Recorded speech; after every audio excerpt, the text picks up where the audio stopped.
Sara, la primera que llega. Sara, bienvenida, la primera que llega. Hola, Jamie, número profe. 2. Jamie llega de 2.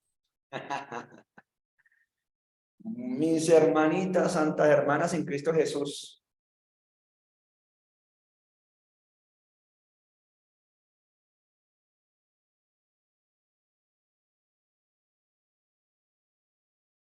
Eso es, ahora sí, así para irlas bien. Eso es. ¿Qué más, Jamie? ¿Cómo vas? Buenas noches, profe. Buenas noches, compañero. Gracias a Dios. Bien, profe, aunque un poco indispuesta, pero bien, bien, gracias a Dios. ¿Un poco gripa? Sí, bastante. No, ay, tremendo. Bueno, Jamie, ¿qué sabe de la pastora de La Guajira, Alba? Profe, personalmente no la conozco. Sabemos la situación que ha estado enfrentando, pero no la conozco personalmente. Bueno, yo pertenezco a la parte de noroccidente que está dividida en Antioquia, Córdoba y Leticia, en esa parte. Entonces no he tenido el privilegio tampoco de conocerlo. O sea que ella pertenece a la región más arriba. Sí, profe, sí, así es. Bueno, está bien. Pensé que de pronto su merced tenía conocimiento de ella, a ver cómo está. Pero bueno, está bien, ni modo. Daniel, John Alexander, María José, Henry, bienvenidos. ¿Cómo están ustedes? A Sara ya le he dicho bienvenida, entonces no le repito. Gracias, profe. Hola. Gracias, buenas noches. Bueno, mis hermanitos, ¿cómo están ustedes? Muy ¿Cómo bien, les va? profe. Bueno, a ver, abran sus cámaras un momentico, por favor. Yo les hago una pregunta y ustedes me van a responder. A ver, ¿quién más está? Hermanita Mercedes, ¿cómo está? Bienvenida, hermanito Henry, abra la cámara, hermanito Henry, hermanita Sarita, abra la cámara. Sí, Eso profe, Profe, ya ya te que la... tengo dificultades, profe, pero ya lo voy a abrir. Sí, inténtelo en unos minuticos y ya un momentico, eso es, mis hermanitos. A ver, levanten la mano. Ahí, quiero verlos ahí, levantando la mano, ahí. Los hermanos que votaron bien en la clase de mentiras. Los hermanos que creen que Cristo puede venir esta noche. Dicen, sí, Cristo puede venir hoy. Levanten la mano los que dicen, Cristo puede venir hoy. 1, 2, 3, 4, 5, pero 2 quedaron como que sí, como que no, con un dedito ahí nomás, como que sin tanta fuerza. Bien. Muy bien. Gracias, bajen la mano. Esto para indicar que ustedes, hermanos, son pretribulacionistas. Todos ustedes son pretribulacionistas, en el nombre de Jesús. Profe, eso no quiere decir que quiera. ¿Cómo dices que qué? Creo, pero no quiero. Puede ser. Diferente creer a querer. No, pues no, Yo sí quiero. No, la pregunta fue si ustedes creen que Jesús puede venir esta noche. O sea, es lo que ustedes están creyendo, o sea, su creencia personal. Entonces, eso me da a entender inmediatamente que ustedes son pretribulacionistas. Vamos a orar y vamos a hablar de todo este asunto. En el nombre de Jesús de Nazaret. Gracias, mi Señor, por darnos la oportunidad de nuevamente vernos con mis hermanos en esta clase. Quiero colocar en tus manos, Señor amado, este tema y este tiempo. Hablar de estos asuntos, Señor amado, no es tan fácil, no es tan sencillo. A veces, Señor amado, son temas difíciles. Algunas personas, Señor amado, prefieren no tenerlos en cuenta. Pero Dios, es necesario que toquemos estos asuntos de la tribulación, pretribulación, del milenio, si hay o no hay milenio, cuándo es el milenio, todo este asunto, Padre, de tu segunda venida. Quiero rogarte, Dios mío, que nos guíes y que podamos, Señor amado, afianzarnos en tu palabra, no en nuestros conceptos, no en nuestras ideas o ideas que otros han propuesto, sino que vayamos a lo que enseña tu palabra. Así es que, Padre, en el nombre de Jesucristo pido tu dirección. Amén. Bien, mis amaditos hermanos en Cristo Jesús. Definitivamente, para un momento como estos, es obligatorio tener la Biblia a la mano. Si no tenemos Biblia a la mano, es muy difícil, porque pues uno dice, entonces, ¿en qué nos vamos a basar nosotros, no? Entonces, sí necesitamos tener un acercamiento bíblico a algunos puntos para poder trabajarlos. Permítanme, mis hermanitos, aquí. Bien. Vamos a hablar en esta noche un poco acerca de lo que es el rapto, la tribulación. Hay que meternos de frente al asunto, amados hermanos. No hay nada que hacer para poder saber cómo es que hace el asunto. Probablemente no salgamos con ninguna idea clara, como muchos de los hermanos en el mundo que está pasando en el tiempo de hoy. Pero lo cierto, amado hermano, es que vamos a tratar de mirar lo que dicen las Escrituras. Arranco diciendo que durante siglos la iglesia, desde el tiempo de la iglesia primitiva, la iglesia ha creído que Jesús volverá. Hechos capítulo 1, estaban los discípulos allí con Jesús y Jesús les dijo, bueno, ustedes recibirán el poder cuando venga sobre ustedes el Espíritu Santo y ustedes me serán testigos aquí, allá, por acá y por allá. Dicho esto después, dice que ahí, en ese capítulo 1, que Jesús ascendió al cielo. Y ellos se quedaron mirando. Y se presentaron el ángel del Señor y dijo, ¿qué es esto que estáis viendo? Así como se fue, así volverá. Es decir, lo vieron físicamente, estaba con ellos ahí físicamente y él subió. Así como se fue, él volverá. Y por los siglos ha venido la iglesia trayendo la creencia real desde el punto de vista bíblico, que así como fue, casi como se fue, él va a volver. Él vendrá a estar con nosotros. El punto que hay es, ¿cuándo vendrá? ¿Antes o después de la tribulación? ¿Y cómo será? ¿Un rapto o cómo es el asunto?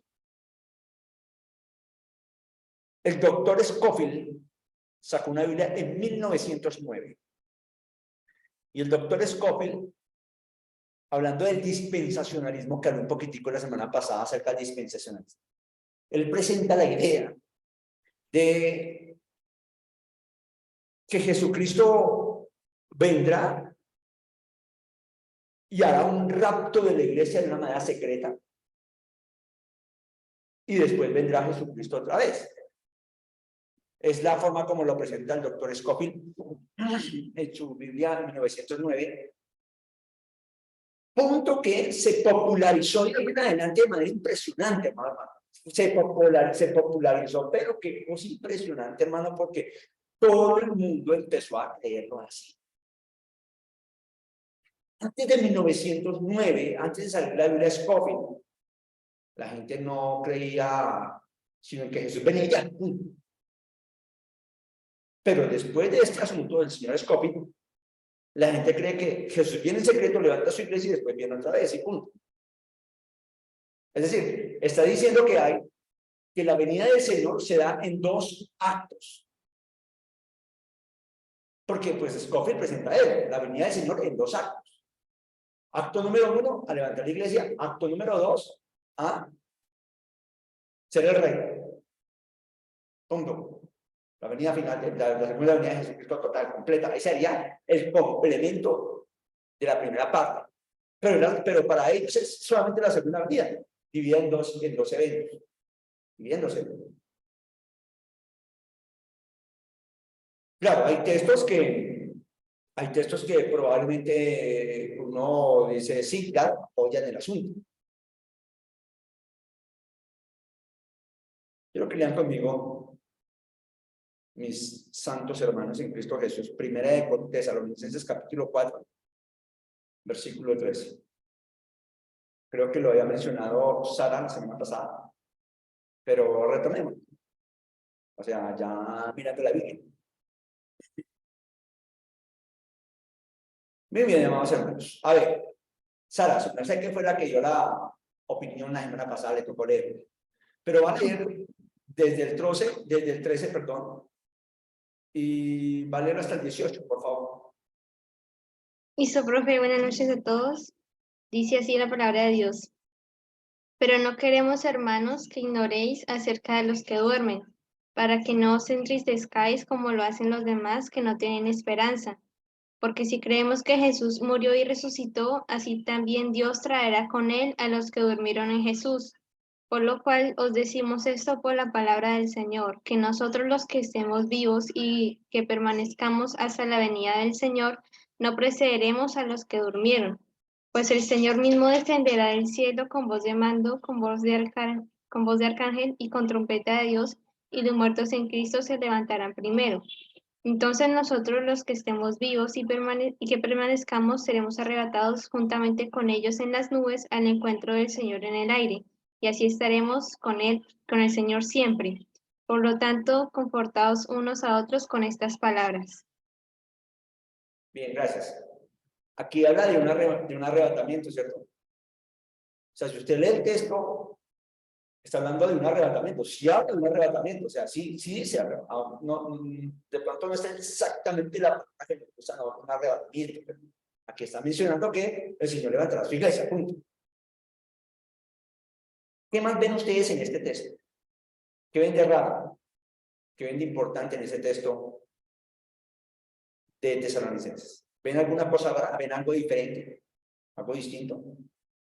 Algo que ustedes dicen, oiga, y esto no lo había visto. O lo había visto, pero no le ha puesto atención.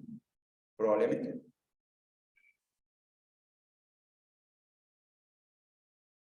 Profe, en el versículo, ¿qué digo yo? En el versículo 16, espera, pienso bien. Sí. Ya. Sí, el versículo 16 y el versículo 17, como que nos dan a entender que el Señor descenderá y que nosotros subiremos y que el lugar de encuentro es como las nubes. Entonces el Señor y nosotros estaremos en las nubes, pero nosotros le recibiremos a Él, aunque Él nos levantará. Entonces, eso. Sí. Sí. Habla de un encuentro. Habla de un encuentro. Entonces, si usted es de una iglesia que hace encuentros, qué bendición. Eso va bien. Pero aquí está hablando de un encuentro real. Un encuentro en que Dios nos dice que levanta a su pueblo y nos llevará a estar con él en las nubes. Dice ahí, así entiendo yo. Pero el texto también dice, ahí en el versículo 16, y los muertos en Cristo resucitarán primero, luego nosotros los que vivimos, los que hayamos quedado, seremos arrebatados juntamente con ellos en las nubes para recibir al Señor en el aire. Habla de una resurrección. ¿Sí o no? Habla de una resurrección. Una resurrección está hablando acá. Esta resurrección me parece impresionante, ¿no? La Biblia se habla que resucitaremos. Dice, resucitaremos en el día postrero. Marta le dijo, Señor, yo sé que mi hermano resucitará en el día postrero. La creencia del judío es una resurrección en el día postrero. Y Dios habla de la resurrección de los muertos. ¿Cuándo es la resurrección de los muertos? ¿En el arrebatamiento o en el día postrero? A ver, Mercedes levantó la mano. Denos luz, Mercedes. Mercedes, perdón, así Mercedes. Profe, pero para preguntarnos, va a responder. ¿Qué va a preguntar? Tranquilita, hermano. Ya nos va a responder ahorita en Alexa. Ah, bueno. Profe, no, que ese es uno de los versículos, entre otros, ¿no? Que utilizan los testigos de Jehová, por ejemplo, para decir que no hay cielo directo, sino que están durmiendo los muertos, que no hay cielo. Ellos dicen, varias veces que he hablado de pronto con algunos testigos de Jehová, dicen, no, que está durmiendo, porque la Biblia habla de que están durmiendo y no hay cielo, o sea, el que se muere va a dormir mientras que llega la segunda venida o la resurrección, pero ahora mismo no hay cielo, sino que están durmiendo. Entonces, pues no sé, me tiene que dar luces usted más bien, para yo poder responderle a los testigos de Jehová. Solo hay que preguntarnos qué es el cielo. Creo que hay que hacer una pregunta, es una pregunta valedera, ¿qué es el cielo realmente? O sea, ¿qué entendemos nosotros por el cielo? Porque creo que esa es otra de las confusiones que tenemos nosotros en el pueblo evangélico, porque muchas veces no entendemos qué es el cielo ni nosotros mismos. ¿Qué es el cielo realmente? ¿Sí? Bueno, eso déjenme lo miramos para, a ver si después lo miramos y trabajamos ese asunto del cielo. Vamos a escuchar a su hermano John Alexander que nos va a dar luces con respecto a los muertos. Profe, como le decía el otro día, yo no defiendo ninguna posición, solo sé que debo estar preparado. Pero sí entiendo que dice los muertos en Cristo resucitarán primero, es porque habrán dos resurrecciones. Esta, la que es la del rapto, y donde solamente van a resucitar los muertos en Cristo. Pero en Apocalipsis 20:10, 20:11 habla del juicio ante el gran trono blanco y ahí sí, todos los muertos resucitarán y el Hades entregará a sus muertos, el mar entregará a sus muertos y bueno, y todos estarán entonces frente al gran trono blanco y se abrirán los libros. Entonces, una sería la resurrección, la primera resurrección, la de los muertos en Cristo, y la otra sería posterior, ya después inclusive del milenio, de los 1000 años de gobierno de Cristo en esta tierra, por allá más adelante, casi terminando Apocalipsis aparece eso. Entonces es la primera de dos resurrecciones. Por cierto, mucha gente, inclusive cristiana, pues como que no se nos ha enseñado mucho acerca de ese tema, entonces tampoco somos conscientes de que no solamente van a resucitar los buenos, sino que toda la humanidad va a resucitar, según Apocalipsis 20, por allá. Así lo entiendo. Bueno, entonces me está hablando de dos resurrecciones.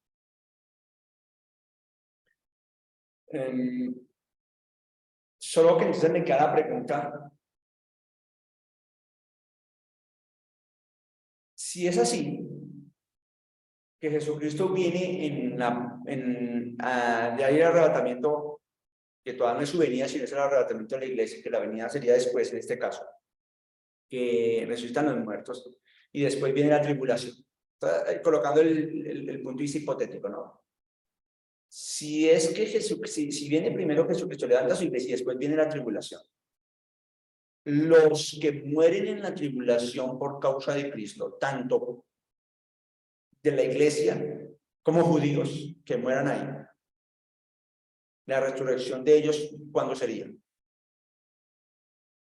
Solamente como para tener en cuenta, ¿cierto? Porque al final en el trono blanco, los que van a resucitar son todos los demás, según lo que entiendo. Estamos hablando de aquellos que ya se perdieron. No hubo opción para ellos.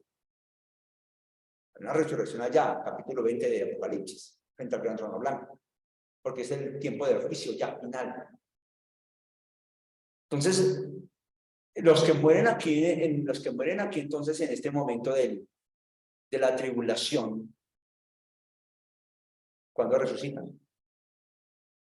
Porque además Jesús, bueno, en Apocalipsis capítulo 5, 6, 7 creo que es exactamente, dice: Señor, bueno, estamos esperando que hagas el juicio, porque mire, Señor amado, ¿hasta cuándo vengará la sangre de tus hijos? Y él dice: todavía no, todavía falta que mueran algunos allá todavía en la tribulación a la que están sufriendo. Necesitamos que mueran algunos todavía y que me mueran algunos más. Estoy esperando que se mueran un poquitico más y cuando vengan acá, entonces ya miramos cómo hacemos el asunto con ellos y cobramos cuentas. ¿Sí? Bueno, solamente son cuentas que tienen en cuenta. Bien. El asunto del rapto, de que son levantados, bueno, hermano John Alexander, cuéntanos antes de que yo haga mi porqué. Gracias, profe.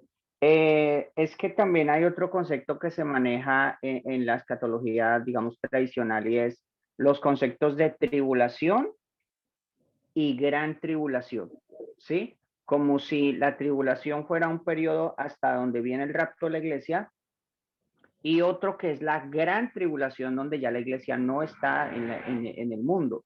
Entonces, en ese periodo de tribulación puede haber persecución, y pueden ser esas mismas almas las que se completan durante un periodo de tribulación, pero no la iglesia dentro de la gran tribulación. Esa es otra teoría, pues otra manera de ver las cosas.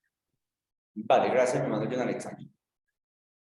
Aquí en el capítulo que acabamos de leer, que Sara leyó a favor de nosotros, encontramos que entonces los muertos en Cristo resucitan y la iglesia, los que estén allí, entonces serán levantados y estarán con Cristo allí en aquel momento. Muy bien.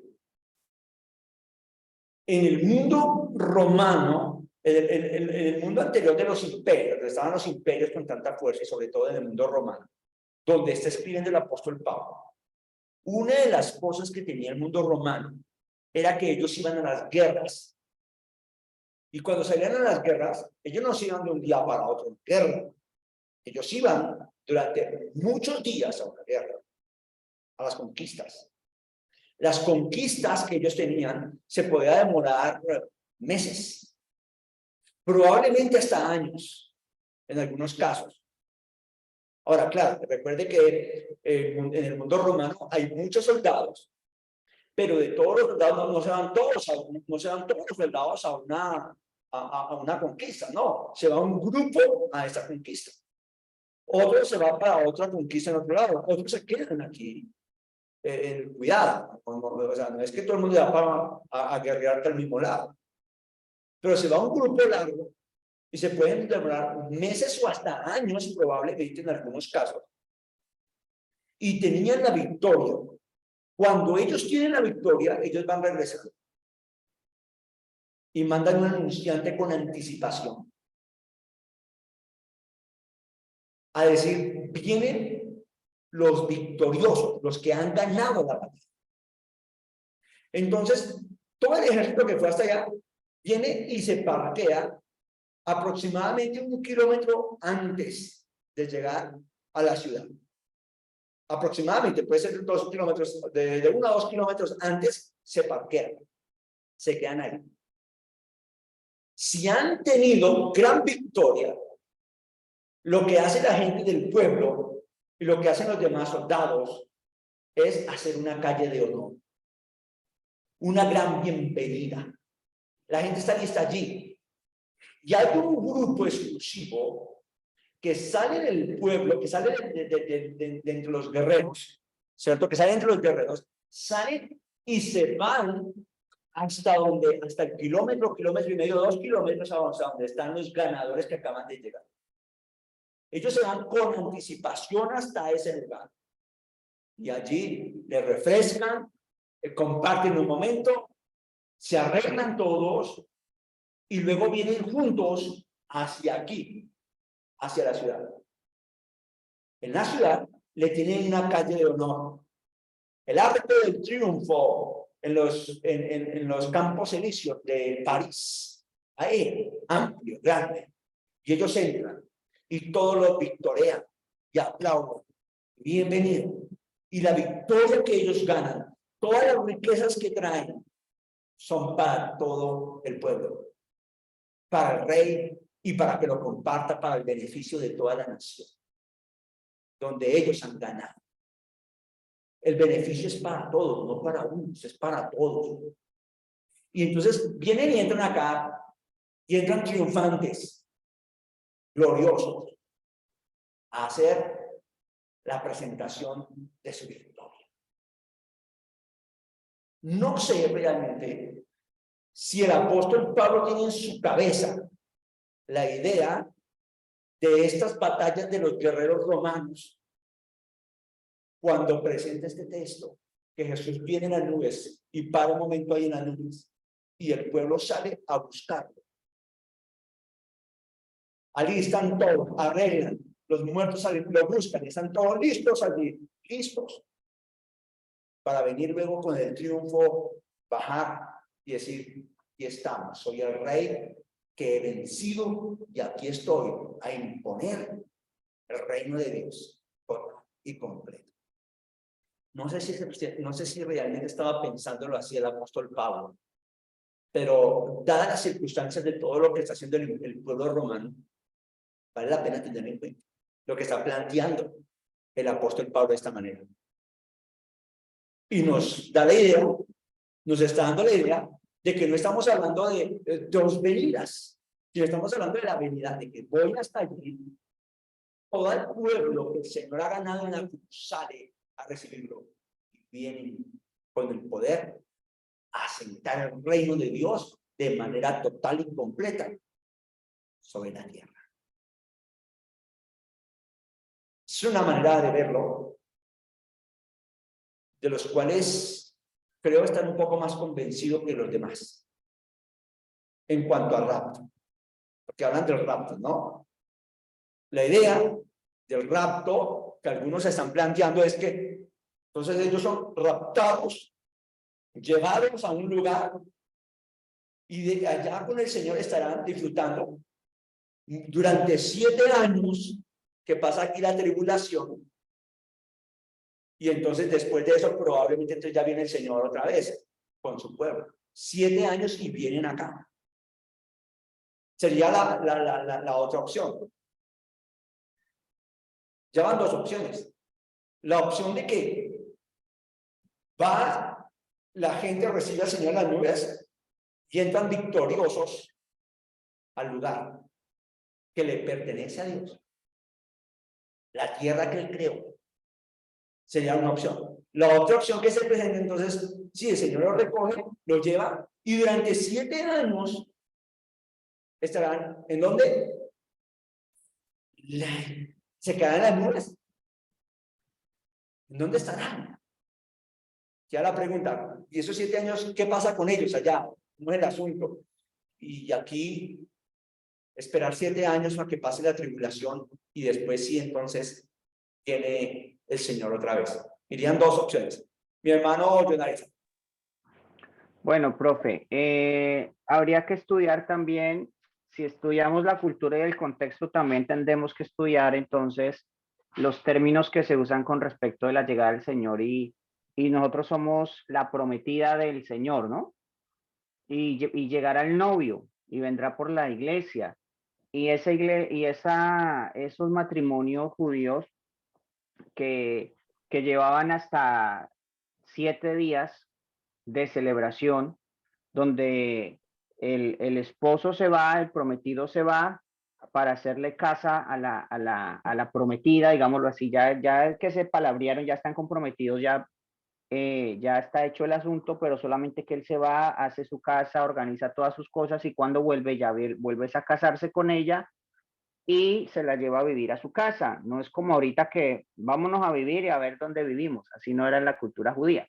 Entonces, en esos 7 años, estoy hablando no de lo que creo, sino de cómo se interpreta, cómo he entendido que algunos la interpretan. Esos 7 años sería Apocalipsis capítulo 19, que dice: bienaventurados los que son invitados a las bodas del Cordero, y durante esos 7 años son de celebración, son de matrimonio, son de el tribunal de Cristo, donde en el tribunal de Cristo recibiremos recompensas por lo que hayamos hecho sirviéndole a nuestro Dios aquí en la tierra. Por eso el concepto de que el Señor recoge su iglesia, existe un matrimonio, una celebración que en el cielo, que aquí en la tierra será mucho tiempo, pero que en el cielo el tiempo es distinto. Y en el cielo entonces está las bodas del Cordero y luego ya triunfantes regresa el Señor a la tierra con la iglesia a gobernar en este mundo por 1000 años. Eso era.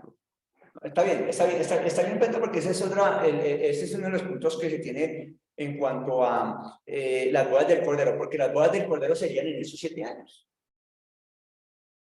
Se supone.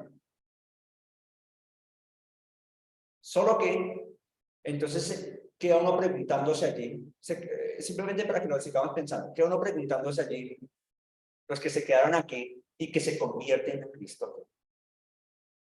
Tanto gente gentil que podría llegar a convertirse a Cristo aquí, en la tierra, en el tiempo de la tribulación, y los judíos que se convierten a Cristo aún en el tiempo de la tribulación.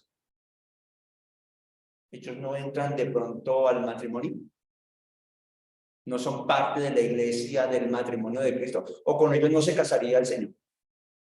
Queda como para que preguntemos simplemente la idea y dejemos ahí, porque es que va a ser difícil que nosotros demos una respuesta frente a eso, ¿cierto? Va a ser muy complicado, pero vale la pena. Vale la pena porque entonces estaremos hablando de los matrimonios probablemente. No es como tan sano que se den dos matrimonios bíblicamente, ¿cierto? No es como sano. Pero entonces sí queda de todo modo la cosita allí, esa gente que se va a aguantar hasta los 6 años y medio, casi 7 años, y al fin murieron, y arrancaron ellos que llegan y no, pues ya, y el Señor, no, ya me casé, no llegó a tiempo, hermano, ya usted no le alcanzó el pedacito de torta, no le alcanzó nada, y no es para... Les guarda, al que se le quiere dar, le guarda. Es para que pensemos, porque creo yo que Cristo se casa con su iglesia completa, total, en plenitud. Pero, o sea, no podemos tampoco descartar el asunto, no podemos descartar. Estamos viendo las posiciones que hay, que me parece lindo que tengamos en cuenta la cuestión del rapto. Estamos hablando de la cuestión del rapto, ¿no? Por ahora estamos en la cuestión del rapto. A ver, hermanita Mercedes, tenor luz, ¿qué pasaría? Luces y sombras. Profe, yo considero de que todas las interpretaciones que se están dando y pues la que hizo referencia a John Alexander y eso son alegóricas. Entonces, esas interpretaciones son las de pronto las que tradicionalmente han hecho del libro de Apocalipsis, un libro confuso, un libro de pronto como nos refería usted en la primera clase al cual se le ha hecho el quite. Entonces, pregunto, ¿no sería mejor interpretarlo a partir de la misma literatura taxativa del Apocalipsis que señala que es oscura, que en sí mismo es un misterio y que esos sellos, por ejemplo, serían de pronto, no, ya Juan Alexander me dijo que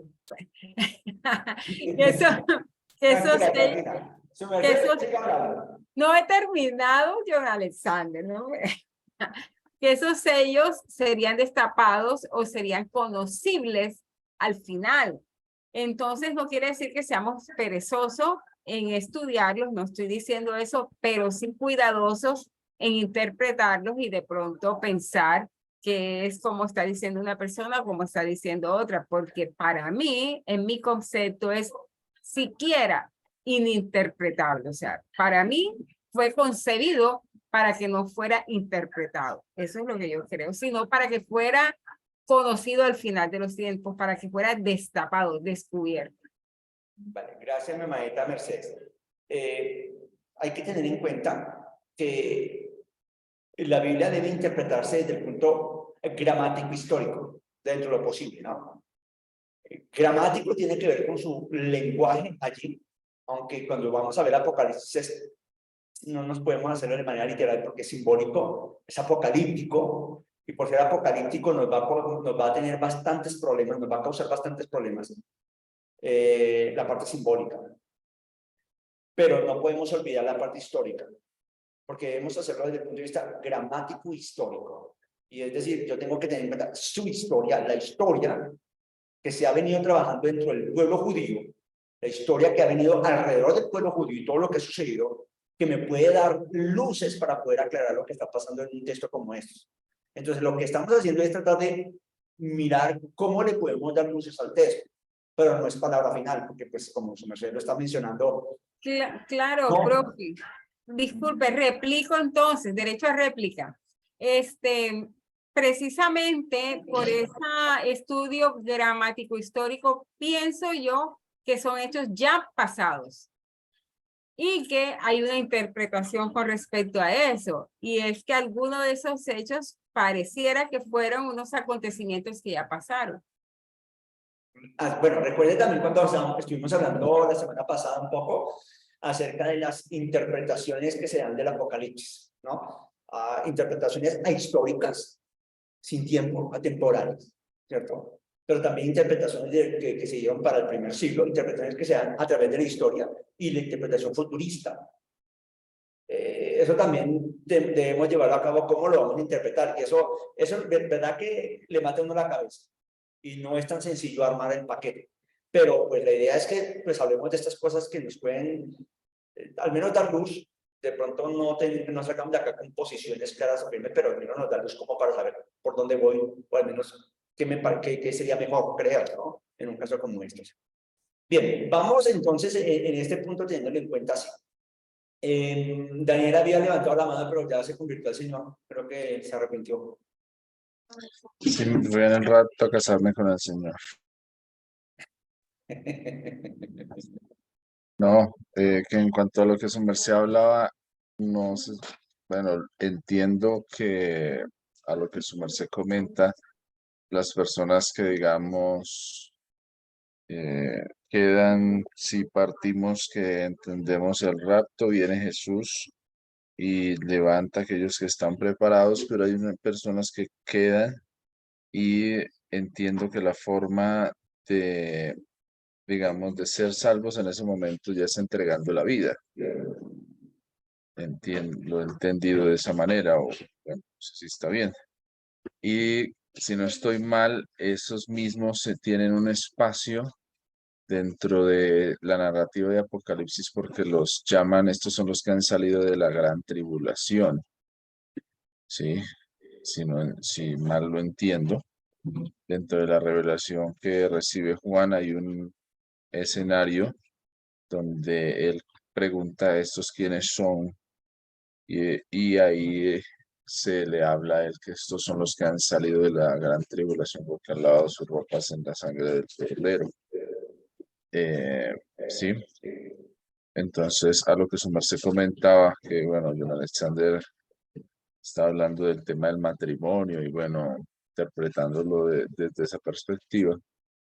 Pues mientras su merced hablaba, recordaba un poco esa parte más enmarcada como, digamos, dentro de ese aspecto, que a lo que su merced preguntaba, pero bueno, el Señor se va a casar, si lo tomamos desde un matrimonio, pues bueno, el Señor se casa con todos o no se casa con nadie. Pero entiendo que está, no sé, pues no sé, digamos que lo interpreto así, que podría estar enmarcado en ese aspecto y en ese momento. Ahora bien, sobre el tema del rapto y cómo interpretar, de pronto el problema que a veces yo le veo es que la forma de interpretar de nosotros es como buscando adivinar o atinarle a cuándo va a ser ese momento. ¿Sí? ¿Cuándo va a ser ese momento? Entonces, ¿qué es lo que a veces ha pasado en muchos momentos de la iglesia? Ah, no, eso va a ser en tal año, eso va a ser en tal momento.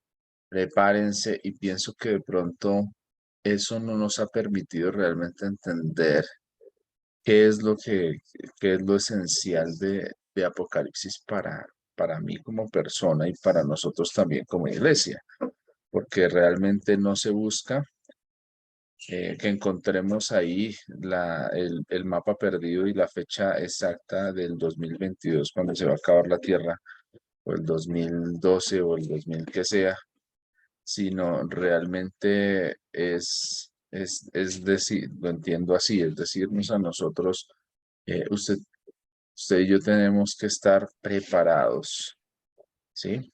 Porque como Jesús mismo lo dijo, ni yo sé la hora cuando tengo que venir. La fiesta está montada y está lista, ¿sí? Y en el momento que tal vez menos estemos como con esa concepción que ser el momento tal vez pueda ser ese momento. Entonces, de pronto pienso que eso es lo que tal vez también ha hecho mucho daño al estudio del Apocalipsis y de estos temas, porque siempre queda en el aire cuándo será, cuál es el momento. Y ha habido a lo largo, sobre todo los últimos años, mucho desatino de muchas personas en eso, que inclusive han llevado a personas que vendan las casas, vendan sus propiedades, acaben, renuncien a todo porque ya el Señor va a venir en un mes y entonces los que estén y nos vamos a reunir en tal lado y vamos a hacer tal acto y ya es la venida del Señor y entonces esto va a pasar así. Y de pronto pienso que ese afán de nosotros de tener lo que ni siquiera Jesús ni los mismos ángeles tienen, pues nos ha llevado a alejarnos de lo esencial y lo importante de este escrito. Sí, sí, gracias, Daniel. Ese es uno de los problemas grandísimos que de pronto se tienen en cuenta aún algunos cristianos tratando de dar fechas. Y creo que ese es uno de los problemas que tenemos nosotros. Como cristianos responsables con la palabra, es imposible que leamos nada. Pero yo conozco ya pastores que están dando fechas. Y dicen, pero ¿a qué jugamos aquí? O sea, no podemos saber más. ¿Sí? Frente a este punto, entonces, es de mucho cuidado, o sea, realmente es de mucho cuidado. El punto de por qué planteé la idea de esa forma de que Cristo viene y la gente sale allí y todo, es porque la Biblia presenta a Jesús que en su segunda venida no será como un cordero. La Biblia habla de la segunda venida que Jesús vendrá como Señor y Rey, como juez, con una espada y para vencer, dice la Biblia. No va a venir como un cordero como la primera vez. Y estamos hablando de su segunda venida. Entonces creo yo que teniendo ese contexto de que Jesús vendrá con poder y gloria, con toda la fuerza y la capacidad, porque eso no viene, esto lo dice que viene con sus ángeles. Eso hace que sea fuerte el llamado de victoria. O sea, Jesús va a entrar con victoria. Va a entrar con victoria, va a entrar con fuerza, va a entrar con poder. Va a entrar ahí como otra vez en un asno, en un burrito, en un cierto. No. Eso no va a entrar aquí en un Renault 4, perdón. Eso no va a entrar en un Renault 4 aquí. Él va a entrar con poder y gloria, hermano, con todo el poder, hermano, con toda la maquinaria pesada, va a entrar. Recuerde que el texto menciona ahí, ustedes lo leyeron aquí, lo leyeron acá y Sara nos dio una lectura. Enviará a sus ángeles. Enviará a sus ángeles. Y una trompeta sonará. Está hablando, esto es una victoria. Escuchen, va llegando, la trompeta suena, prepárense, preparen el arco, preparen todo que voy llegando. Es fuerza que va a llegar. La forma como se va a presentar Jesús en su segunda venida será de esa manera. Lo del matrimonio de Jesús, yo lo planteo después de eso. Yo lo plantearía después de eso. Claro, muchas cosas ahí, pero dejémoslo ahí un momentico en la zona. Vale, pero no perdamos la idea de que está al aire, de que está el punto del matrimonio, mientras aquí están en la aventura, está el punto del matrimonio en las bodas del Cordero, que es uno de los puntos que se plantea. ¿Sí? Solo que realmente necesitamos como esas bases allí fuertes. Permítame, entonces, hermano John Alexander, y vamos a otra cita. Otra cita bíblica, ¿no? Sí, no, es que el tema es bonito y cuando a uno le gusta, es chévere porque uno aprende y se retroalimenta.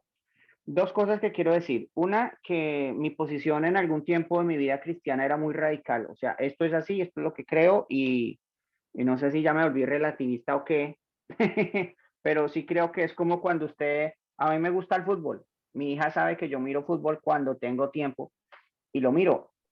Pero no soy hincha de ninguno. No compro camiseta. Pero se vio el de ayer. ¿Se vio el de ayer? Pero ¿Se vio sí, lo vi. Sí. Y es hincha del Real Madrid y ayer perdió. No, Entonces, hincha del City, man. Entonces, ponle cuidado, yo disfruté ese partido, pero yo no soy hincha ni del Real Madrid ni del City, y me puedo ver cualquier otro partido, pero ¿por qué me tienen que obligar a mí a ponerme una camiseta de algo? O sea, ¿por qué me tengo que etiquetar?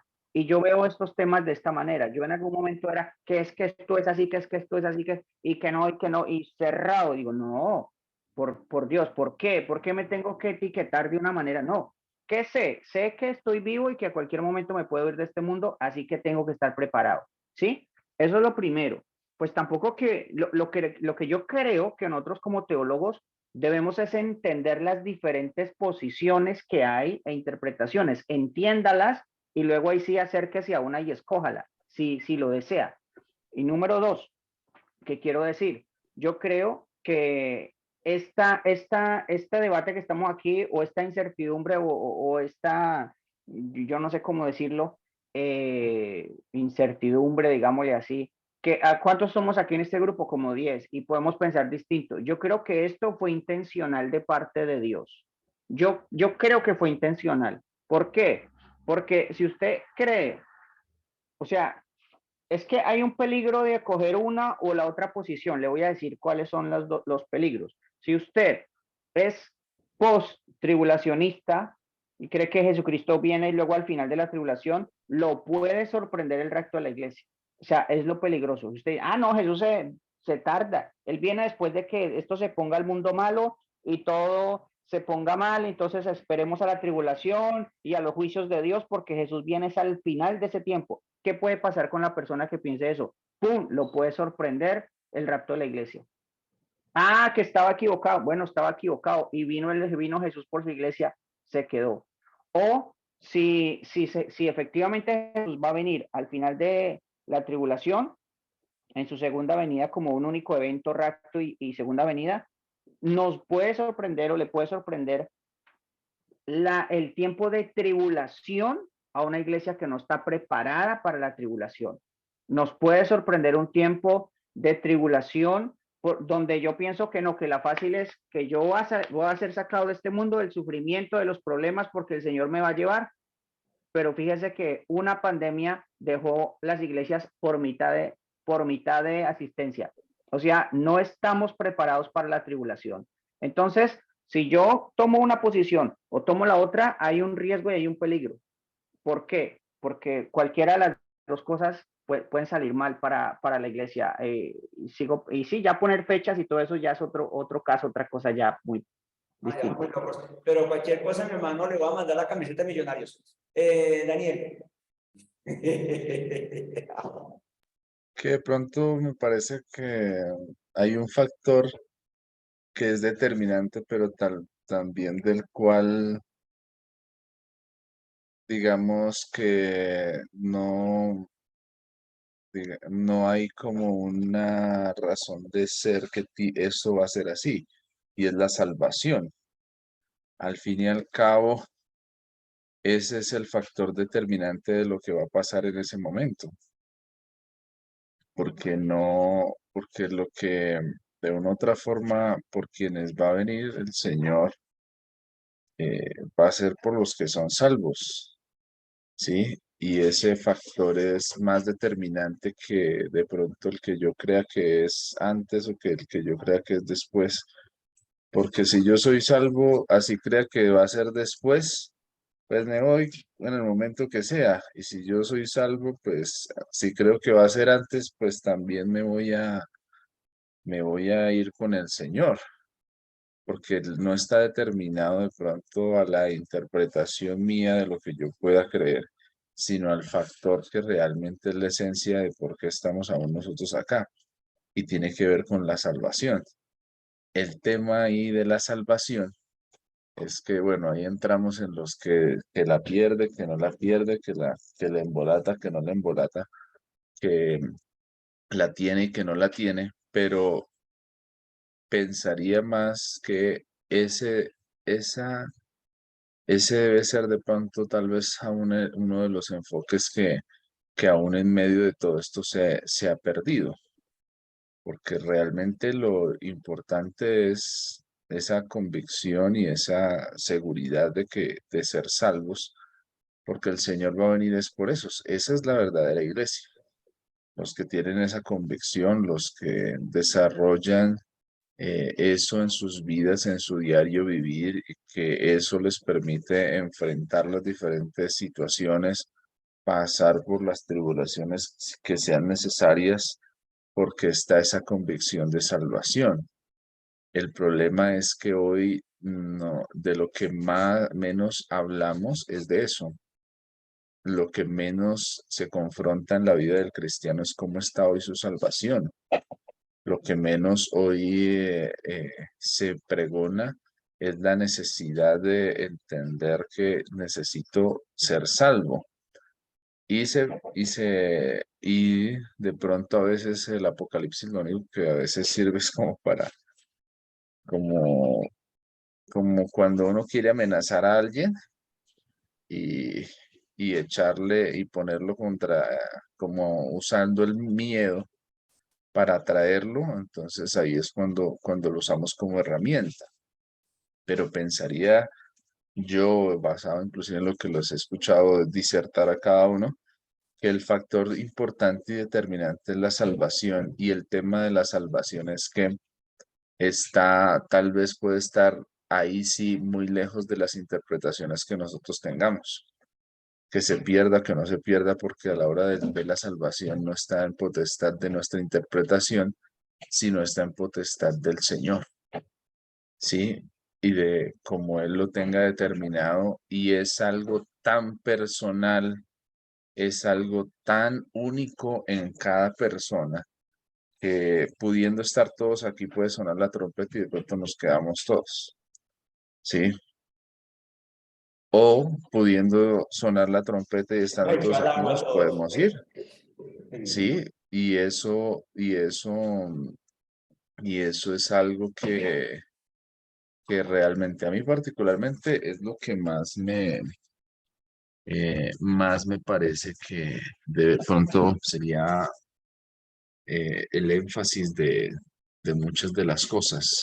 ¿Cómo está esa parte personal mía con el Señor en cuanto a mi definición de soy salvo o no soy salvo? Porque cuando una persona es salva, cuando una persona tiene esa convicción de salvación, hace lo que pasó con la iglesia primitiva. No le importó pasar por lo que tuvo que pasar, los latigazos, la muerte. Usted ya entra como en una forma muy diferente. Ya la muerte no la ve como un problema, sino si hay que dar la vida por lo que yo creo, por esa convicción que ya tengo yo, pues la voy a pasar y la voy a, y la voy a, lo voy a dar, ¿no? Pensaría yo. Vale, gracias, Daniel, por su comentario. Entonces está la posición del rapto todavía. Vamos a hablar del tribulacionismo y todo eso, ¿no? Entonces la condición del rapto está en que está la posición de que el Señor viene, levanta la iglesia, ¿cierto? Y vuelve con todo el grupo otra vez a la tierra. Sería ese rapto por un momento para volver a bajar aquí, ¿cierto? Para estar con él por siempre. Ahora, la otra posición, entonces la que está presentando, que se presenta también, entonces el Señor viene donde todavía nadie lo ve, solamente levanta su iglesia, nadie se da cuenta, levanta su iglesia, el mundo sigue normal, vienen los 7 años de angustia y tribulación, y al final la iglesia aparece con Cristo otra vez más adelante. Es decir, estamos hablando se supone que la segunda venida, esa segunda venida entonces sería en 2 partes, por no llamar 3 venidas para que no se vea como tan lejana de la Biblia, ¿no? Se hace segunda venida en 2 partes, ¿no? La primera que vendría por su iglesia, pero nadie se da cuenta, solamente nosotros. Y los de la película, claro, se supone que es una iglesia que es una venida en secreto, pero realmente no hay ningún secreto, todo el mundo lo sabe, que el Señor va a venir, entonces ya no hay ningún secreto. Sin embargo, el Señor vendría, levantaría y se iría hasta el final de los 7 años, volvería realmente y se presentaría como tal en este punto, ¿cierto? Bien, ese versículo que está manejando mi hermano John Alexander ahí de Apocalipsis 2:10, ese es uno de los versículos que vamos a leer referente a la tribulación. ¿El Señor viene antes o después de la tribulación? ¿Cuándo es la venida del Señor? Ya hablamos del rapto. Esto es el rapto que se llama. Entonces, que ahí en el asunto cada uno de ustedes va mirando qué posición va tomando en el rapto como tal. ¿Cierto? Bien. En segundo lugar, ya está la tribulación. ¿Qué hacemos con la tribulación? ¿El Señor viene antes o viene después de la tribulación? ¿Cuándo se da la tribulación? Bien.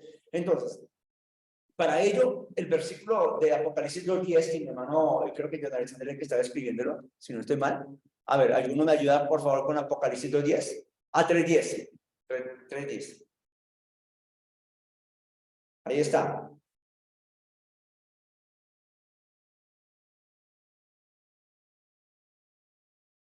Profe, esta versión dice, que es la de las Américas, dice, porque has guardado la palabra de mi perseverancia, yo también te guardaré de la hora de la prueba, esa hora que está por venir sobre todo el mundo para poner a prueba a los que habitan sobre la tierra. Bien, ahí está, en 3:10, y este es uno de los versículos principales, por decir que el más básico de todos, el más importante, no es más básico, sino la base, el más primordial de esta propuesta. Jesús levanta su iglesia antes porque no va a esperar que la iglesia pase por esta prueba tan terrible. Según el versículo dice, te guardaré de la hora de la prueba que ha de venir sobre el mundo entero para probar a los que moran en la tierra. Entonces, se le está mencionando a cuál iglesia. ¿Cuál de las iglesias? Según el texto. ¿A cuál de las iglesias? ¿Hay 7 iglesias? ¿A cuál? La de Sardis. A la iglesia de Sardis. ¿Cierto? Sin embargo, a todas las demás iglesias, si ustedes notan, por no decir que todas las iglesias que hay, en todas las iglesias, en la parte final de cada una de las iglesias menciona el último versículo de cada iglesia, el último penúltimo versículo de cada iglesia menciona, al que venciere, yo le daré tal cosa, al que venciere. ¿Sí? Yo le daré tal cosa. Y todas las iglesias son llamadas a vencer hasta el final. De mantenerse firmes hasta el final y vencer hasta el final. A todas las iglesias. ¿Cierto?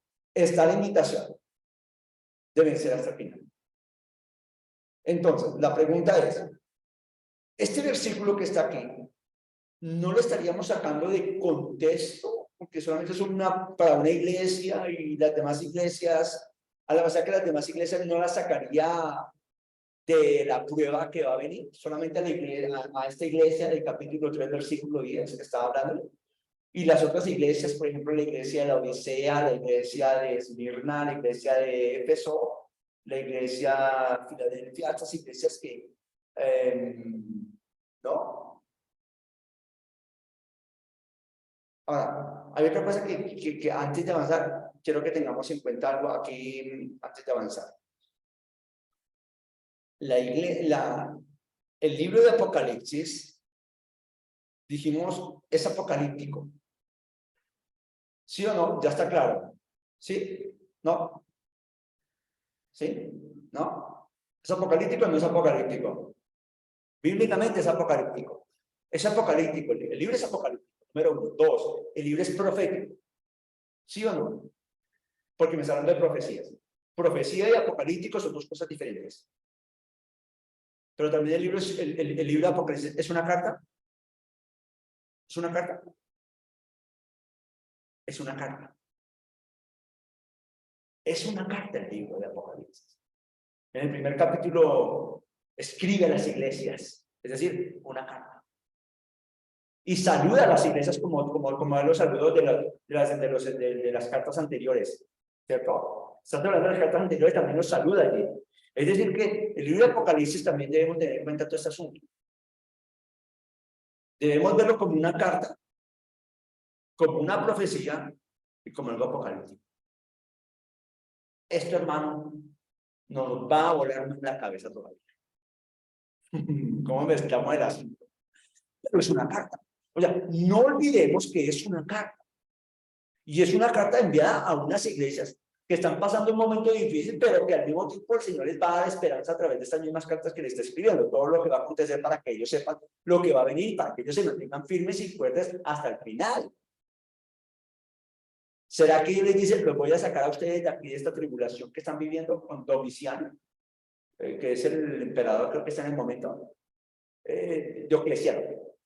¿Será que el Señor está diciendo, los voy a sacar de aquí de la primera para que ustedes los voy a sacar para que vayan a vivir a otro lado mientras tanto, o cómo lo levanto, o qué hago con ustedes para que no me sufran todo este rigor, todas estas angustias que van a pasar? ¿No? Note que una de las cosas que ustedes van a ver todo el tiempo, unas cosas que ustedes van a ver casi todo el tiempo en la Biblia, es que el Señor siempre pasa a los suyos por la prueba. Normalmente es eso. Nos va a pasar por la prueba. Unas pruebas más duras que otras, lógicamente, ¿no?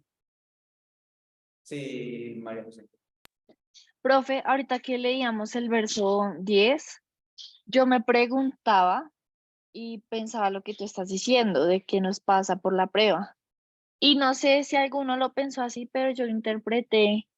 Yo también te guardaré, eso, versículo, perdón, Mercedes. Que decía yo también te guardaré de la prueba.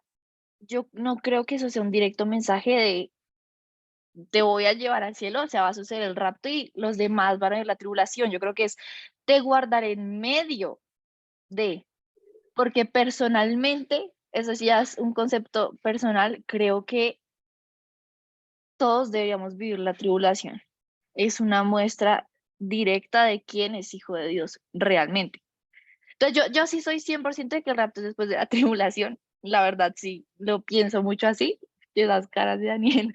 Pero si yo leo este verso bíblico, sí interpreto eso. Es como, tú has guardado mi palabra y yo te guardaré en medio de la prueba. Y es que después dice, he aquí, yo vengo pronto, retén lo que tienes, que ninguno tome tu corona. O sea, eso lleva una victoria, lleva un proceso, lleva una situación compleja que te hace mantener tu corona y recibir tu premio, porque mantuviste tu corona. Entonces, pienso que no es como guardarte de yo te llevo y te guardo, sino en medio de yo estoy contigo para que tú logres llegar a la victoria. Eso que acabas de decir, María José, está en contexto con lo que Jesús hace por sus discípulos en Juan capítulo 17. No le ruego al Señor que los saque del mundo, pues no, hermano, para que no pueda sacar del mundo, yo le digo, aquí en el mundo, fíjense que digo ahí, y posiblemente van a sufrir persecuciones y angustias, pero ustedes se ven acá. Lo que voy a pedir es que el Señor los guarde del mal. Eso sí tiene mucho más claridad y cercanía en el contexto de Apocalipsis 3:10. No es que te voy a sacar para que no sufras, pobrecito, ay, no, qué dolor. No, es que vas a estar ahí, pero te voy a guardar. Yo voy a estar contigo.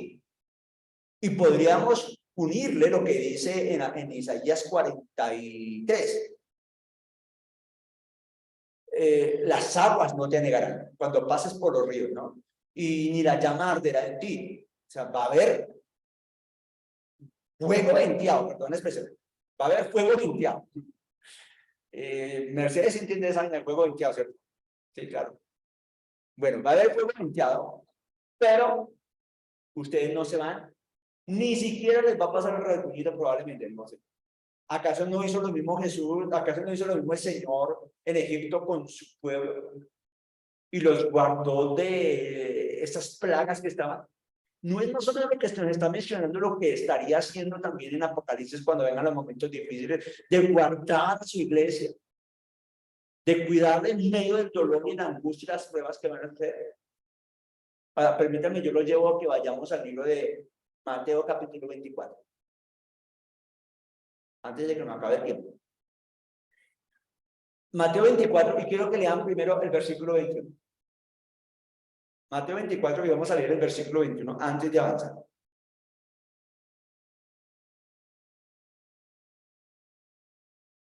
Porque habrá entonces gran tribulación, cual no la ha habido desde el principio del mundo hasta ahora, ni la habrá. Y si aquellos días, dice, otra más, siga más, uno más. Y si aquellos días no fuesen acortados, nadie sería salvo. mas por causa de los escogidos, aquellos días serán acortados. Pasa al versículo 29, por favor, y desde el 29 vas a leerlo, por favor, hasta el versículo 31. Ok. E inmediatamente después de la tribulación de aquellos días, el sol se oscurecerá, y la luna no dará su resplandor, y las estrellas caerán del cielo, y las potencias de los cielos serán conmovidas. Entonces aparecerá la señal del Hijo del Hombre en el cielo, y entonces lamentarán todas las tribus de la tierra, y verán al Hijo del Hombre viniendo sobre las nubes del cielo, con poder y gran gloria. Y enviará a sus ángeles con gran voz de trompeta y juntarán a sus escogidos de los cuatro vientos, desde un extremo del cielo hasta el otro. Amén. Reacciones al texto, hermanita Mercedes. Profe, siempre me preguntas temporáneamente. Mi pregunta era anterior. Era que con respecto a lo que usted dijo con Sardis, con la iglesia de Sardis. Y es que sí, considero, y ya leyendo esto, pues que usted que estaba leyendo María José, que era para una iglesia especial. O sea, es para Sardis. De hecho, cuando ahora uno se busca en internet qué significa Sardis, significa los sobrevivientes, los que escaparon. Entonces, definitivamente era para esa iglesia. Por eso es que debe entenderse de manera, en la circunstancia específica, la lectura que se está haciendo. ¿Por qué? Porque va dirigido a una iglesia en un contexto especial y en un periodo histórico específico. Ahora, uno lo puede tomar ya como todos los demás pasajes de la Biblia espiritualmente para el creyente. Pero, Filadelfia. ¿Quién dijo que era el argumento se me cayó en 2 segundos? Y vino el Señor y se quedó en la gran tribulación. Se me cayó el argumento. Ahora, ¿cómo lo defiendo, profesor? Yo, abogada. Quiere decir que la iglesia de Sardis también Este es un claro ejemplo de lo que nos está pasando con el Daniel, déjala estudio. hablar. Entonces, ¿qué pasa? No, que la iglesia de Sardis, definitivamente, si uno va a leer también el mensaje dirigido para ella, también habla específicamente de haber sido salvada de una tribulación en ese momento. Y a cada iglesia tiene un mensaje especial. Son contextos diferentes y épocas diferentes para las de Asia Menor.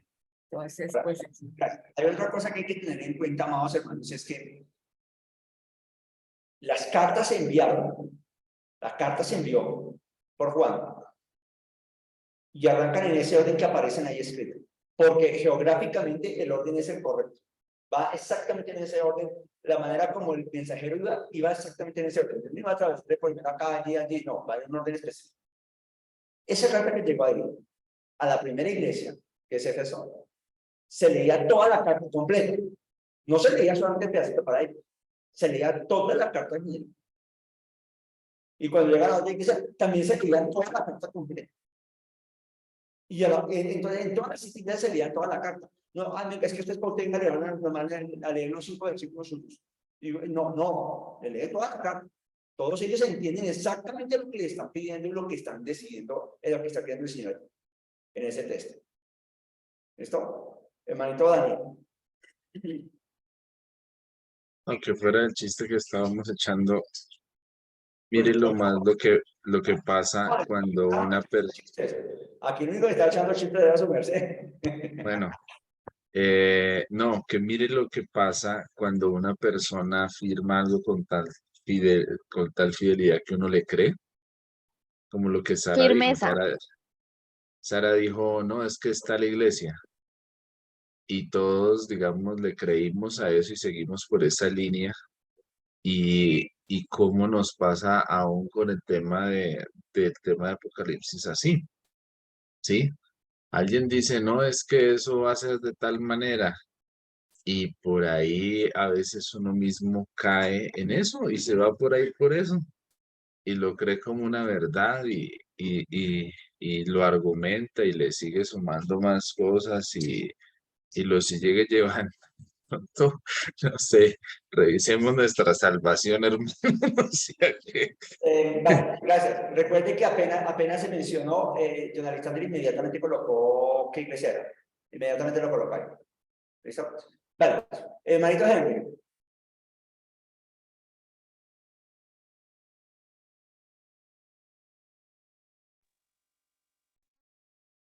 Puede abrir el micrófono, hermano Henry.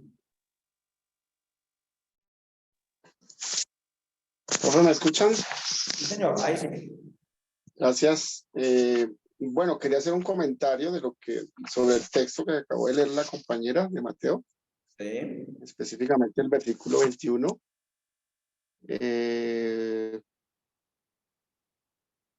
22, más exactamente. Dice que, y si aquellos días no fuesen acortados, nadie sería salvo, más por causa de los escogidos, aquellos días serán acortados. Si es por señales, creo que esta ya es una señal. Hace un tiempito atrás, creo que fue un físico, se atrevió a decir que en tiempos reales ya los días no son de 24 horas, ya son de 16 horas. Lo que pasa es que pues, realmente no lo percibimos, pero ahorita la Tierra está girando más rápido. Se le atribuye precisamente al calentamiento global. Pero pues si es por señales, creo que aquí ya tenemos una señal. Era ese comentario que quería hacer. Gracias, hermano Henry. Bien, recuerde que el versículo 21, les pedí que leyéramos el versículo 21 y 22 en el sentido de que dice que hubo una tribulación en la cual nunca ha habido antes ni habrá después. Estamos hablando de una ¿qué? Gran tribulación. Estamos hablando de la gran tribulación, la que no hubo antes ni hubo después. ¿De acuerdo? Ahora, el versículo 29 como que lo retomara, diciendo inmediatamente después de aquellos días de la tribulación, inmediatamente después de aquella tribulación, no dice gran tribulación, de la tribulación. ¿Cuál tribulación? La que acaba de mencionar el versículo 21 y 22. Que no ha habido antes ni después. ¿Qué va a pasar ahí en ese momento? Hermano Jonathan de había levantado la mano, qué pena que no le di la mano, que ahora sí. Tranquilo, profe. Yo creo que, bueno, el compañero Henry expone que físicamente de pronto ya los días no son lo mismo, pero yo interpreto que aquellos recortes de días no es que el día se recorte, sino que el Señor no alarga los días de tribulación o de gran tribulación, pues para que se salven los escogidos, porque por eso no extendió más ampliamente los días de la gran tribulación.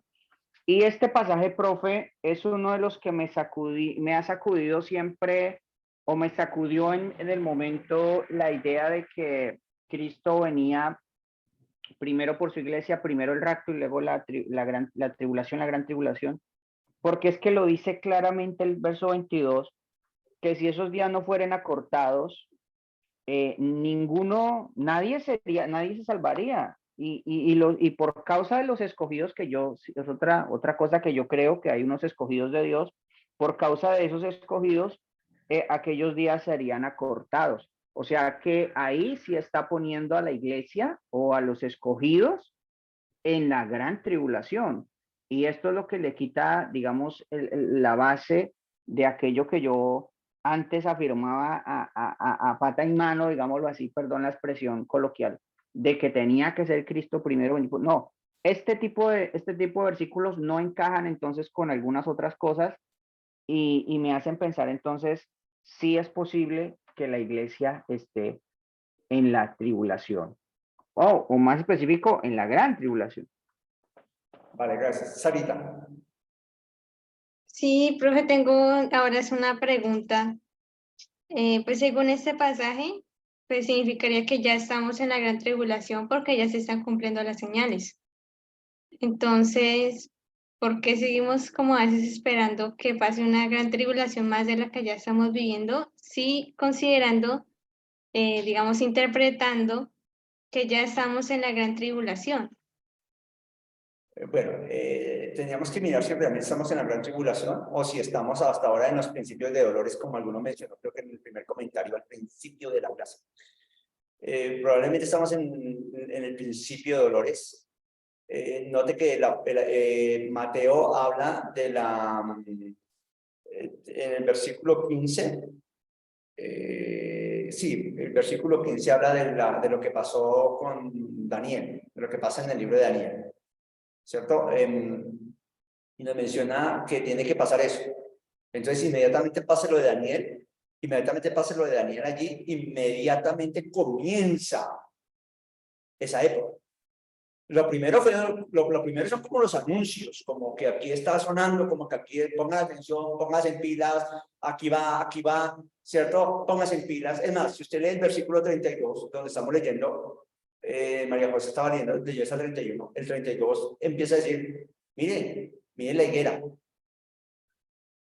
cuando ya su fruto está maduro, ya está listo. O sea, vinieron primero ciertas cosas y ya el fruto está maduro. Cuando esté maduro, usted póngase pilas. Y es que me diciendo, póngase pilas cuando usted vea las cosas.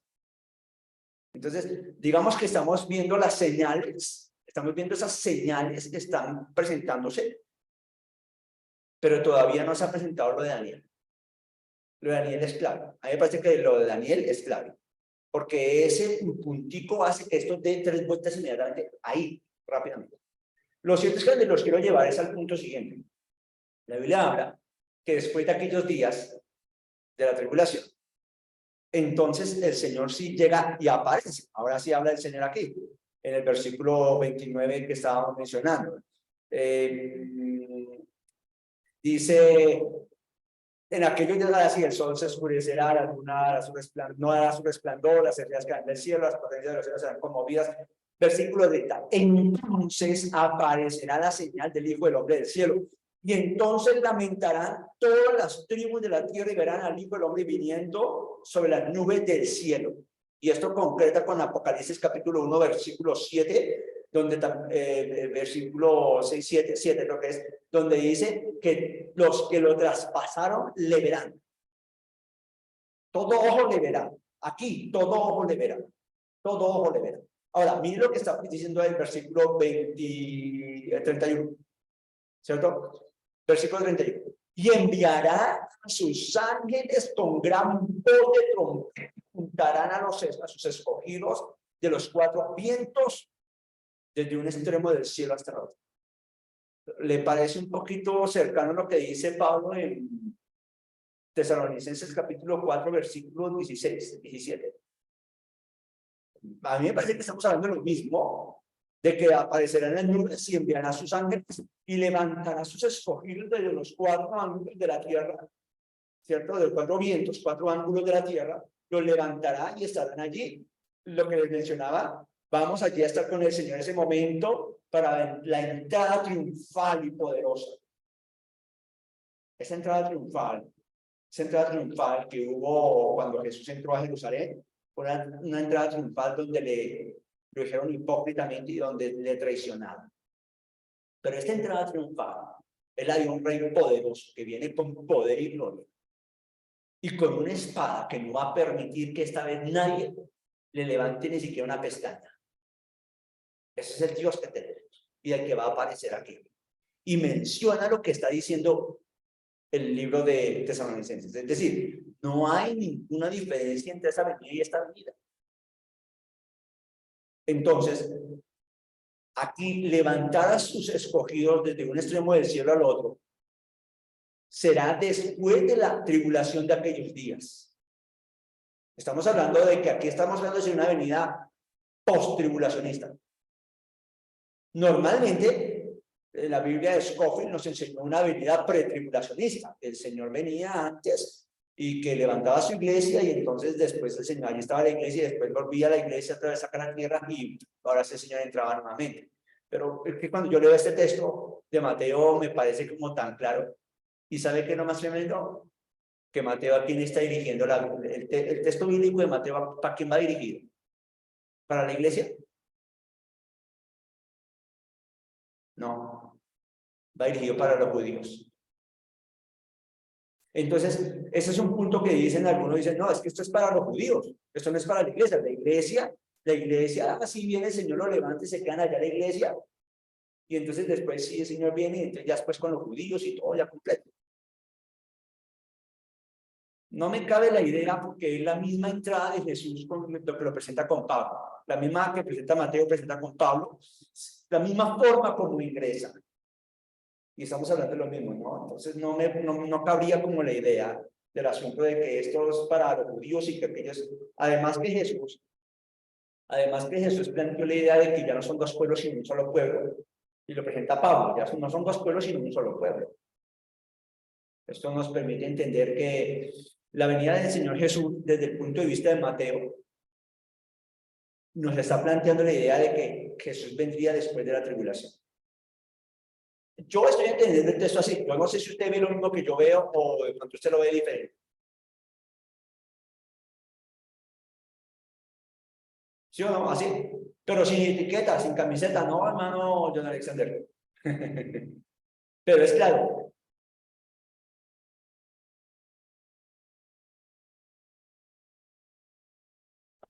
Pero una pregunta.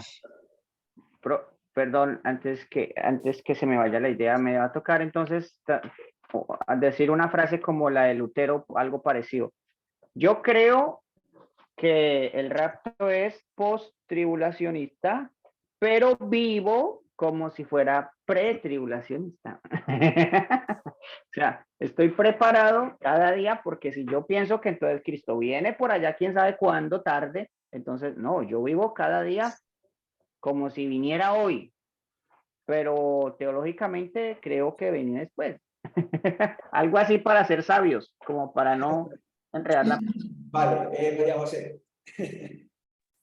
Iba a decir algo parecido a lo que dijo John, pero pienso yo que realmente es entender la esencia del cristiano, que no le va a temblar la mano, si lo podemos decir así, de pasar por la tribulación para que luego sea el rapto. Yo pienso que lo más sabio es eso, vivir como ese cristiano y ser consciente como ese cristiano que está dispuesto a entregarlo todo completamente por Jesús, incluyendo su vida, como Él lo hizo por nosotros. Es que por eso creo que, bueno, no me voy a poner ninguna camiseta como dice John, pero pienso yo que es de sabios vivir así, o sea, entender esa esencia del cristiano que realmente está dispuesto a vivirlo todo y a pasarlo todo por Jesús, a decir, estoy esperando a que llegue el momento donde Él me levante de la tierra y bueno, vaya al cielo y todo esto y luego vamos a la tierra y demás. Sino eso creo que también forma el carácter del cristiano desde ya, porque prepararse espiritual, mental y físicamente para ser ese cristiano que entrega su vida por Jesús en un momento de tribulación o que está dispuesto a decirle no a todos para decirle sí a Él en un momento donde la tierra es completamente un caos, desde ya nos forman como cristianos. De hecho, si esa fuera la intención de Dios en nosotros, pienso que es preciosa, porque nos está formando para imitar a Cristo aún en la manera en la que Él sufrió por amor a nosotros. Gracias, María José.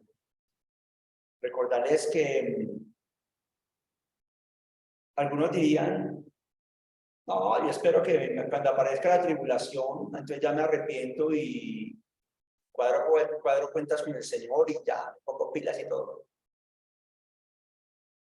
A veces se nos olvida que es que la vida no la tenemos comprada aquí, que ahorita estamos y mañana también estemos. Y creo que esa es la clave también. Tenemos que vivir a cuentas con el Señor todos los días, porque usted no sabe si se levanta el otro día o si lo anochece. No lo sabe, realmente no lo sabe. Quisiéramos llegar hasta el final de nuestros días, pero tal vez el final de nuestros días sea hoy, mañana. ¿Sí? Yo creo que la venida del Señor todavía, pienso desde mi punto de vista y viendo estos textos, yo creo que el Señor todavía se demora un poquito en venir, como menciona el texto, pero es probable que yo vaya a Él tal vez más pronto. No sé en qué momento. Porque el Señor me pueda llevar hacia Él. A ver si me estoy haciendo entender lo que estoy presentando en la idea. Es esto. No olvidemos que la vida no la tenemos comprada y que yo no puedo esperar a que aparezca el anticristo para decir, ay, sí, ahora sí me convierto. Tal vez ya sea demasiado tarde porque tal vez ya esté en el otro lado caliente. Que el Señor nos guarde, que el Señor nos ayude. Hermanita Mercedes, cuénteme. Profe, que yo considero también de que no sé cómo podemos de pronto hablar de manera así alegre de una tribulación que la deseemos, si hemos vivido una pandemia que realmente, yo no sé si por lo que pasaron los que estamos aquí, pero yo sí la pasé muy feo. Yo la pasé como una tribulación, realmente. A mí me murieron 4 tíos de COVID. Pues mi papá estuvo, hasta que murió, mi papá no murió de COVID, pero realmente murió a causa del COVID, porque por su patología no lo podíamos llevar de pronto al hospital ni nada por el estilo. Yo en el 2019, disculpe que me vaya a tomar unos minutos, en el 2019 antes, o sea, pre-COVID, que nadie sabía que eso iba a pasar. Yo tuve un sueño en abril de 2019 en donde yo veía en las calles de aquí de Cartagena bolsas de basuras negras que sabía que habían muertos dentro. Y cuando yo me levanté, yo dije, eso es como si fuera la tribulación, o sea, yo no quiero vivirla. Y realmente eso fue lo que sucedió con la pandemia. Las personas, por ejemplo, en Europa, los viejitos que murieron el mismo día, el esposo y la esposa, y el esposo vio cómo moría la esposa y después murió ellos de 80 y pico de años por el COVID. Eso fue una situación horrible. Eso fue realmente una tribulación.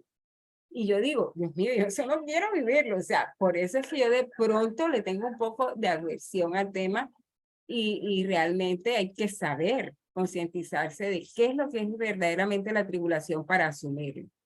Entonces yo pienso que María José, bueno, también en razón a la edad y todo eso, pero la tribulación, como dice usted, profesor, la hemos vivido todos ya adultos. Horrible. Job vivió la tribulación, la gran tribulación. Eso. Y Jesús vivió la gran tribulación ahí en la cruz. Todos hemos vivido tribulaciones. Ahora, la gran tribulación nunca la ha habido ni la habrá después. Eso suena como más doloroso, más angustioso. Solamente que el Señor sí manifestó que nos guardará. El Señor nos guardará. Eso es importante. Mis hermanos, mañana continuamos y no me olviden, se me olvide que hicieran la evaluación docente. Mañana la hacemos, por favor. No se me olvide que tengo que hacer la evaluación docente porque para que me contraten, a ver si me contratan otra vez. Bendiciones, mis hermanitos. Muchas bendiciones. Señor el Padre. Amén, profe, gracias. Feliz noche, profe. Compañeros también. Oiga, que sueñen con los angelitos, ¿no? No con el anticristo. Total. Que sueñen con los angelitos. Que sueñen con los ángeles que hacen sonar la trompeta. Ojo con la tribulación. Ya por ahí hubo un rato ya, profe, ya hay una menos. Bendiciones, vale, bendiciones. Eso es.